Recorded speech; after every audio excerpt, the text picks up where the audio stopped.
बिस्मिल्लाहिर्रहमानिर्रहीम। अस्सलाम वालेकुम। आप यूट्यूब चैनल देख रहे हैं, मैं खलील अहमद हूँ। आज का हमारा टॉपिक है derivation of derived units. Speed. सबसे पहले स्पीड का यूनिट हम डिराइव करते हैं जो कि मीटर पर सेकंड है। हम जानते हैं कि स्पीड का फार्मूला है डिस्टेंस ओवर टाइम। डिस्टेंस का यूनिट मीटर और टाइम का यूनिट सेकंड, मीटर पर सेकंड। और इसको हम इस तरह भी रिप्रेजेंट करते हैं कि मीटर पर सेकंड। वेलोसिटी। हम जानते हैं वेलोसिटी का फार्मूला है डिस्प्लेसमेंट ओवर टाइम। डिस्प्लेसमेंट का यूनिट मीटर एंड टाइम का यूनिट सेकंड, मीटर पर सेकंड, या फिर इस तरह भी मीटर पर सेकंड को रिप्रेजेंट किया जाता है। स्पीड और वेलोसिटी के फार्मूले में थोड़ा सा फ़र्क है कि स्पीड के फार्मूले में डिस्टेंस यूज़ होता है और वेलोसिटी के फार्मूले में डिस्प्लेसमेंट यूज़ करते हैं, जबकि दोनों के यूनिट्स ये याद रखना है कि सेम रहते हैं। ऑब्जेक्टिव के तौर पे स्पीड या वेलोसिटी का यूनिट आ जाए तो हमने मीटर पर सेकंड ही दोनों के लिए यूज़ करना है।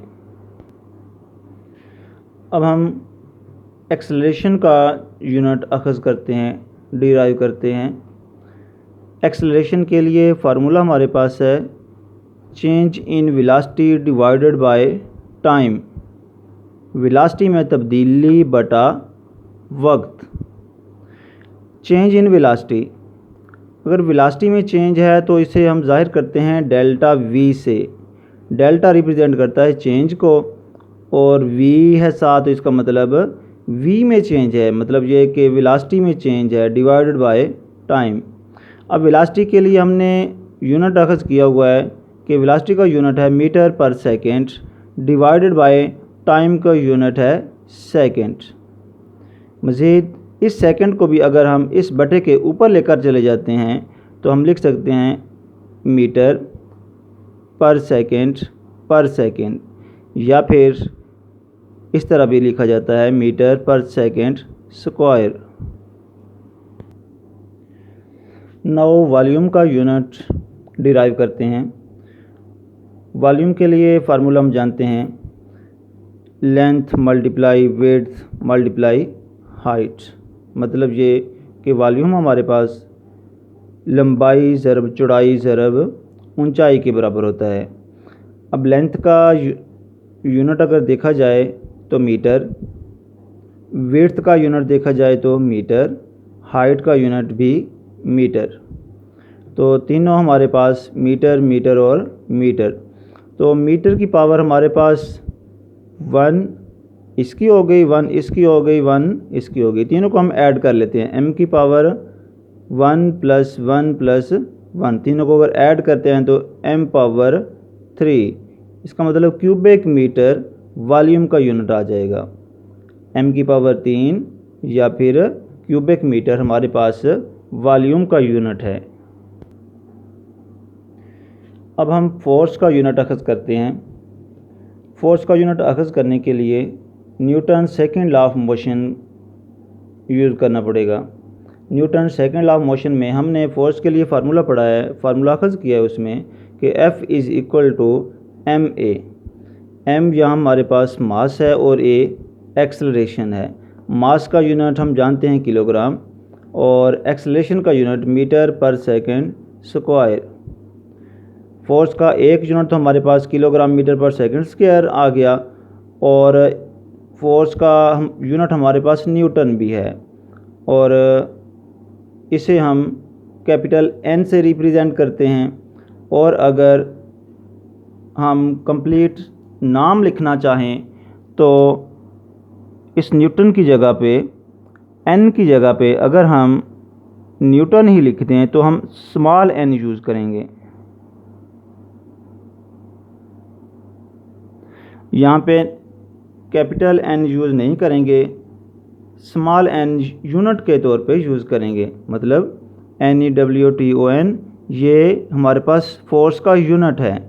अगर कैपिटल N से शुरू करेंगे न्यूटन, तो इसका मतलब वो जो साइन टेस्ट है उसका नाम आ जाएगा, तो ये रॉन्ग हो जाएगा। उम्मीद है यहाँ तक आपको अच्छी तरह समझ आ गया है। एरिया का यूनिट अखज़ करते हैं। एरिया के लिए हमें मालूम है कि area is equal to length multiply width. Length का यूनिट मीटर और विड्थ का यूनिट भी मीटर है। तो m ज़रब m की पावर 1 प्लस 1 m की पावर 2। इसका मतलब एरिया का यूनिट आ गया हमारे पास स्क्वायर मीटर, m का मुरब्बा।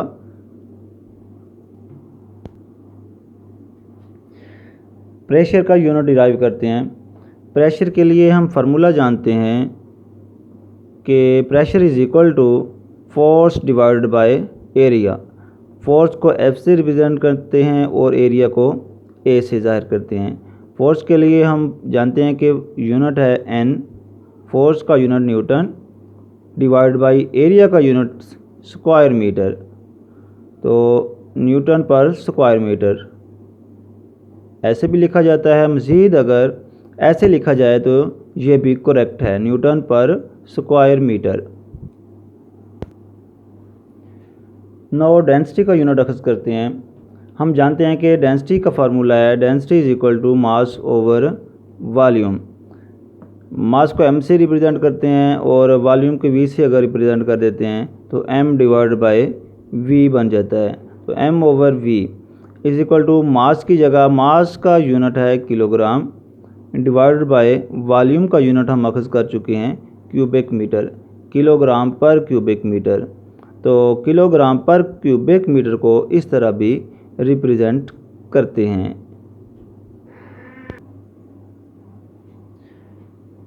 अब हम चार्ज का यूनिट अखज़ करते हैं। हम जानते हैं कि I is equal to q over t. Current का फार्मूला है I is equal to q over T.